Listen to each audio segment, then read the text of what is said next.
اب آپ نے شروع اور میں ایک ہمارے ہاں یہ بھی ایک تاثر پایا جاتا ہے نا مولانا صاحب، وہ کہتے ہیں کہ یہ بس اس کی زبان کا تیز ہے تو اس کا دل اتنا ہی صاف ہوگا، جو جتنا زبان کا تیز ہوگا اس کا دل اتنا ہی صاف ہوگا۔ دیکھیں اللہ کے نبی صلی اللہ علیہ وسلم ہمارے لیے اس میں منافقت کا ایلیمنٹ ایک آ جاتا ہے۔ دیکھیں کچھ جگہیں ہوتی ہیں جہاں زبان کی صفائی یعنی آدمی کا کھرا پن اسٹریٹ ہونا جسے کہتے ہیں ہم، لیکن یہ اسٹریٹ کا یہ مطلب تو نہیں ہے کہ میں سامنے بیٹھ کر جو ہے نا وہ تنقید ایسے شروع کر دوں کہ آپ بھی حیران رہ جائیں کہ یار یہ میں نے مہمان کے طور پر بلایا ہے اور مفتی صاحب مولانا صاحب مجھے ہی ہدف تنقید بنا رہے ہیں، اور پھر یہ کہا جائے کہ بہت اسٹریٹ فارورڈ ہیں اور بڑی کھل کے بات کرتے ہیں۔ ایسا اسٹریٹ فارورڈ کہ جس میں سامنے والے کو نشانہ بنایا جائے، اس کو یعنی ہدف بنا کر اسی کو ٹارگٹ کیا جائے، تو اس سے تو اللہ کے نبی صلی اللہ علیہ وسلم نے منع فرمایا ہے۔ نبی کریم صلی اللہ علیہ وسلم اگر کسی کو کوئی بری بات دیکھتے بھی تھے، نیگیٹیوٹی دیکھتے تھے، تو اس کو جب بیان کرتے تھے تو بغیر کسی یعنی طے کیے کہ کسی فرد کو متعین کیے بغیر ہی اس برائی کو جو ہے نا نبی کریم صلی اللہ علیہ وسلم بیان کرتے تھے۔ یہاں اسٹریٹ فارورڈ یہ ہے جی ایک دم سے جی بس وہ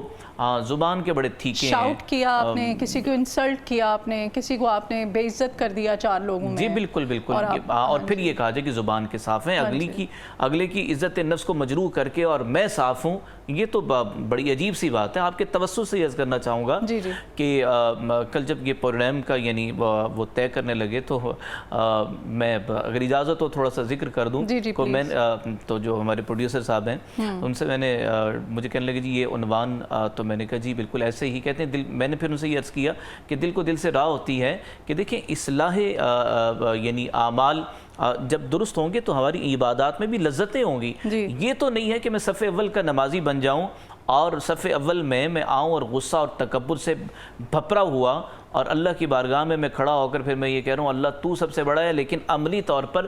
باقی اس کی مخلوق پر خود کو سب سے بڑا سمجھ رہا ہوں، اپنی ذات کو بڑا سمجھ رہا ہوں۔ تو شیطان نے بھی تو یہی عمل کیا تھا، شیطان کے عابد نہیں تھا، عالم نہیں تھا، تکبر اس کو لے ڈوبا کہ میں جو ہے نا وہ بڑا ہوں۔ عزت نفس اور تکبر میں بڑا مائنر سا ایک وہ ہے فرق، ایک لکیر ہے، ایک لائن ہے، اس کو سمجھنے کی ہمیں ضرورت ہے۔ اور تکبر کے سلسلے میں ہماری جو اسلامی تعلیمات ہیں مفتی صاحب وہ کیا کہتی ہیں؟ دیکھیں قرآن کریم نے منع فرمایا ان اللہ لا يحب كل مختال فخور سأصرف عن آیاتی الذین یتکبرون فی الارض بغیر الحق۔ اللہ کریم فرماتے ہیں کہ میں اپنی آیات کا فہم اور ان پر عمل پیرا ہونے سے متکبرین کو جو ہے نا وہ پھیر دوں گا۔ متکبر قرآن کے فہم سے ہی دور کر دیے جائیں گے۔ متکبر تکبر ہوتا کیا ہے کہ سامنے والے کو ہلکا سمجھنا، کہ میرے جو سامنے بیٹھا ہوا ہے یہ کچھ بھی نہیں ہے، سب کچھ میں ہوں، ہر لحاظ سے ہر فیلڈ میں میں ہی میں ہوں اور سامنے والے کی حیثیت نہیں ہے۔ میں آپ کے توسط سے یہ بھی عرض کرنا چاہوں گا، دیکھیں پرسنالٹی گرومنگ یعنی آدمی اپنی شخصیت کے وقار کو بڑھائے، اس میں کوئی برائی نہیں ہے۔ نبی کریم صلی اللہ علیہ وسلم تو آئے ہی شخصیات کو تعمیر شخصیت کے حوالے سے تھے، لیکن تعمیر شخصیت کے پردے خوشنما پردے کی آڑ میں آدمی متکبر بن جائے، دو پیسے آئے نہیں اور اس کی چال ڈھال بدل جائے اور شہرت کا بھی یعنی کچھ تھوڑا سا مل گیا ہے اور تیور بدل گئے، آواز کا اتار چڑھاؤ بدل گیا، ملنے کے انداز بدل گئے، رویے بدل گئے۔ اللہ کے نبی صلی اللہ علیہ وسلم نے تو ان چیزوں سے منع فرمایا ہے۔ اور میں آپ کے توسط سے یہ بھی عرض کرنا چاہوں گا اور اپنے علماء کے طبقے سے بھی کہ ایک دولت مند کا، ایک دنیا پرست کا، دنیا دار کا تکبر برا تو ہے ہی، لیکن ایک عالم کا تکبر، ایک مفتی کا تکبر، اس سے بدترین تکبر یہ ہے کہ ایک آدمی صاحب علم ہوتے ہوئے وہ تکبر اپنے علم پہ کرے، ناز کرے، اس سے منع کیا گیا ہے۔ اور دیکھیں اور معذرت کے ساتھ مفتی صاحب آج کل ہمارے جتنے بھی مولانا حضرات ہیں یہ ایک المیہ پایا جاتا ہے، وہ دوسروں کو تو درس کچھ اور دیتے ہیں، لیکن آپ ان کا اپنا لائف سٹائل آپ دیکھیں تو بڑا شاہانہ ہوتا ہے، ان کی آپ گاڑیاں دیکھیں، ان کے آپ گھر دیکھیں، ان کے آپ ایسٹس دیکھیں، تو وہ تبلیغ کر رہے ہوتے ہیں اسلام کی تعلیمات، وہ مطلب لوگوں کو دے رہے ہوتے ہیں، لیکن اپنا ان کا طرز زندگی، طرز عمل، نہیں میرے خیال سے نہیں۔ دیکھیں زندگی کی آسائش کا حصول اور چیز ہے، تکبر اور چیز ہے۔ شاہانہ طرز زندگی وہ تو میں کسی سے ہاتھ، ہم نے تو ایسے مناظر بھی دیکھے ہیں، ایسے ویژولز بھی دیکھے ہیں، وہ تو کسی سے ہاتھ ملانا بھی پسند نہیں کرتے دیکھیں ہیں. بالکل میں اس معاملے میں اس میں عرضے کر رہا ہوں، میں اس میں آپ کے توسط سے عرض کروں گا. آپ نے ایک سیلفی لینے کے لیے لوگ ان کے ساتھ لائنوں میں لگ کے انتظار کرتے ہیں. دیکھیں نہیں، اس میں یہ عرض کر رہا ہوں کہ تھوڑا سا فرق کرتے ہوئے نا کہ معاشرے میں گنے چنے لوگ ہیں. میں ذاتی طور پر اگر عرض کروں تو اللہ کے فضل و توفیق سے علمی دنیا میں تو اللہ تعالیٰ نے بہت سارا نواز رکھا ہے، لیکن مادی وسائل میں آج بھی اسی جگہ پہ کھڑا ہوں جہاں 10 سال پہلے تھا. ٹھیک ہے نا، میرے پاس تو کوئی ایسے سورسز نہیں ہیں کہ میں یہ کہوں کہ جی شاہانہ طرز زندگی ہے. اب بہت سارے لوگ، میں آپ کے توسط سے بھی عرض کروں کہ شاید کیمرے کی سکرین پر دیکھ کر، چمک دھمک میں دیکھ کر شاید سمجھتے ہوں گے کہ لائف سٹائل بھی شاید ایسا ہی ہوگا. نہیں، بہت سادہ سا ہے. میرا رب اپنا کرم فرما دے تو حدیث میں آتا ہے ان اللہ یحب اثر نعمتی علی عبدہ. اللہ کے نبی صلی اللہ علیہ وسلم نے فرمایا اللہ اپنے بندے پر اپنی نعمت کا اظہار دیکھ کر خوش ہوتا ہے. لیکن آپ نے یہ بات کہی کہ علماء کا شاہانہ لائف سٹائل اور ان کی گاڑیاں یا ان کی رہائشیں، لیکن میں نے دیکھا باخدا دیکھا. میں چونکہ شاید پروگرام کی پالیسی نہیں ہے، میں نام نہیں لینا چاہوں گا، لیکن ابھی کوئی 2 ہفتے قبل ایک پاکستان کی بڑی شخصیت، نامور عالم دین، سیاسی طور پر، مذہبی طور پر اللہ تعالیٰ نے انہیں بہت سارا نواز رکھا ہے. اور یہ عرض کر دوں کہ حکومتوں کے جوڑ توڑ ان کے ساتھ رہتے ہیں، اشارتاً میرے ناظرین سمجھ سکتے ہیں. لیکن میں یہ عرض کر رہا ہوں کہ میں ان کے پاس گیا باخدا، وہ لاہور تشریف لائے ہوئے تھے اور 5-6 مرلے کا گھر تھا. میرے ذہن میں یہ تھا کہ شاید پی سی میں یا آواری میں یا کسی اور 5 سٹار ہوٹل میں وہ ٹھہرے ہوں گے، لیکن پتہ چلا کہ ایک نجی سوسائٹی میں کسی کے گھر میں ٹھہرے ہوئے. چھوٹا سا گھر تھا، 7 جڑے ہوئے گھر، وہاں وہ مولانا ٹھہرے ہوئے تھے اور زمین پہ بیٹھے ہوئے تھے. ہمارے سامنے یہ نقشے بھی تو ہونے چاہیے. باہر اگرچہ پروٹوکول کی گاڑیاں وہ سیکورٹی کے پوائنٹ آف ویو سے گاڑیاں کھڑی تھی، لیکن مولانا کی سادگی خدا کی عزت کی قسم بے مثال تھی. اور یہ نہیں کہ وہ کیمرے کے سامنے تھی کہ مولانا کیمرے کے سامنے جو ہے نا وہ سادہ بن گئے تھے. وہ تو وہاں اب کوئی تصویر بنی ہی نہیں تھی، کچھ بھی نہیں تھا. اور میری پہلی ملاقات تھی، میں مولانا کی جماعت کا بھی نہیں ہوں، کچھ بھی نہیں ہوں، صرف ملاقات تھی. اور اتنی خوبصورت ملاقات، زمین پہ بیٹھے ہوئے ہیں اور بالکل گل مل کے بیٹھے ہوئے ہیں. پھر مجھے حدیث طیبہ یاد آ گئی کہ نبوی طرز کیا تھا، سرکار دو عالم صلی اللہ علیہ وسلم کیسے تشریف فرما ہوتے تھے. اور میں نے عرض کیا نا کہ میں اپنے علماء سے بھی گزارش کروں گا کہ آپ، چونکہ میں تو خود ایک بحیثیت مولوی ہونے کی عرض کر رہا ہوں کہ ہمیں اپنے رویوں کو چینج کرنا ہوگا. اور یہ تکبر ایک بیماری ہے. بیماری اگر کسی کو زکام کی لگ سکتی ہے، سر درد کی لگ سکتی ہے، شوگر کی لگ سکتی ہے، تو وہ مولویوں کو بھی لگ سکتی ہے تکبر کی بیماری. لیکن ہمیں، چونکہ ہم معاشرے میں معالج کے طور پر ہیں، ہم معاشرے میں ماڈل کے طور پر ہیں، ہمیں خود کو سنوارنا ہوگا، اپنی ذات کو بنانا ہوگا، جو کہہ رہے ہیں اس کے مطابق بھی کرنا ہوگا. یہی میرا بھی پوائنٹ تھا. آپ بالکل صحیح، آپ نے میرا پوائنٹ سمجھے. میں یہی کہنا چاہ رہی تھی کہ آپ تعلیمات، آپ تبلیغ کچھ اور کر رہے ہیں، تعلیمات کچھ اور دے رہے ہیں، اور آپ کیونکہ آپ کو لوگوں کے لیے سمبل ہونا چاہیے نا. اور ہیں الحمدللہ بڑی تعداد میں ہیں. اچھا مفتی صاحب، غصہ اور تکبر، یہ ہماری جو معاشرتی اقدار ہیں، ان میں بگاڑ کس طرح سے پیدا کر رہا ہے؟ اور میں چاہتی ہوں کہ آپ بتائیں، آپ ایسے ہمیں طریقے بتائیں جن پہ عمل کر کے، ایسے مطلب سنت مبارکہ جو ہیں ان پہ ہم عمل کر کے کچھ بہتری اپنی پرسنالٹی میں اگر کوئی لانا چاہتا ہے تو وہ لے کر آ سکے. دیکھیں، سب سے پہلی بات یہ ہے، سرکار دو عالم صلی اللہ علیہ وسلم نصرت بالرعب، میری مدد کی گئی رعب کے ذریعے. یعنی اللہ کے نبی صلی اللہ علیہ وسلم میں رعب بھی تھا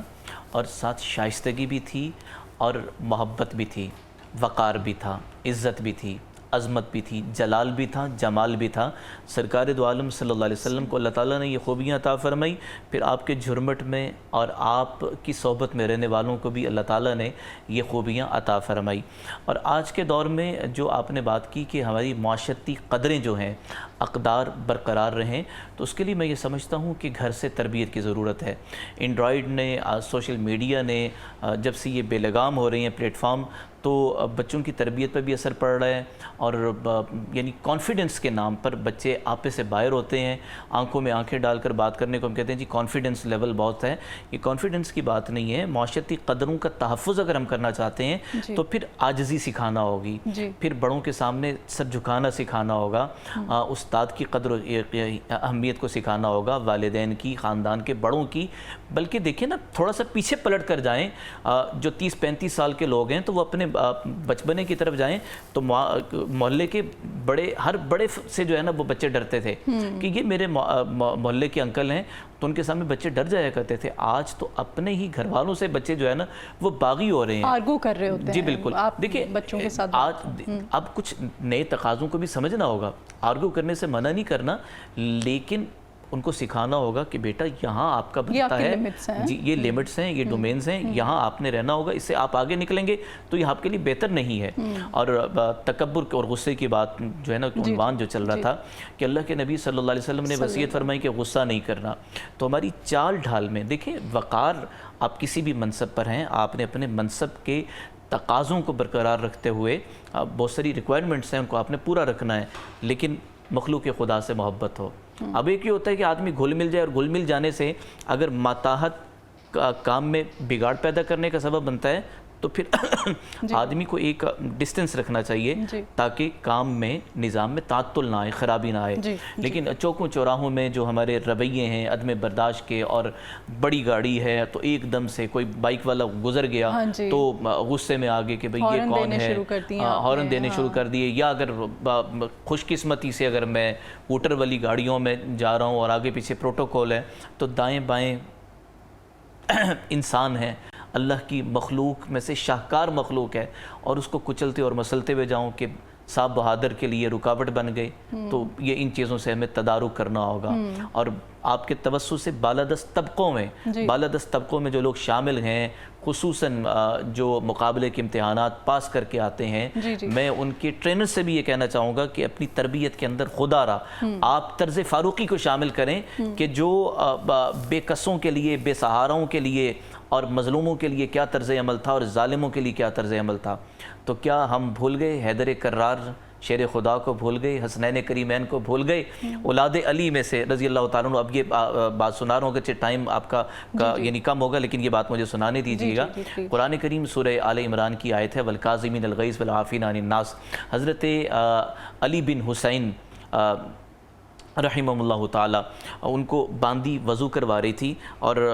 پانی کچھ تھوڑا سا کپڑوں پر گرا، تو اب وہ بندہ وضو کر رہا ہو، کپڑوں پہ گر جائے، ایک طبیعت میں تھوڑا سا یعنی آتا ہے، غصہ سا آتا ہے، فوراً اس نے پڑھا والکاظمین الغیظ، کہ ایمان والے کون ہیں، اپنے غصے کو کنٹرول کرتے ہیں، اور پھر ساتھ ہی پڑھا والعافین عن الناس، فرمایا تجھے معاف بھی کیا، واللہ یحب المحسنین۔ پھر اس باندی نے اگلی آیت پڑھی اللہ احسان کرنے والوں کو پسند کرتا ہے، فرمایا میں نے تجھے آزاد بھی کر دیا۔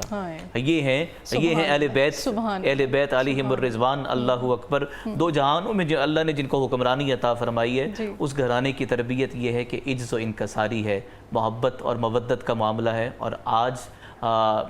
خدا را میں اپنی ذات کو بھی مخاطب کر کے کہہ رہا ہوں کہ میرا رب مجھے بھی سادگی، عاجزی، انکساری اپنانے کی توفیق عطا فرمائے، اور حضرت والد صاحب دامت برکاتہم القدسیہ کا میں شکر گزار ہوں آپ کے پروگرام کے توسط سے بھی، کہ جن کی تربیت لمحہ بلمحہ رہتی ہے کہ بیٹا اگر اللہ تعالیٰ شہرت عطا فرما رہے ہیں تو میں ٹی وی میں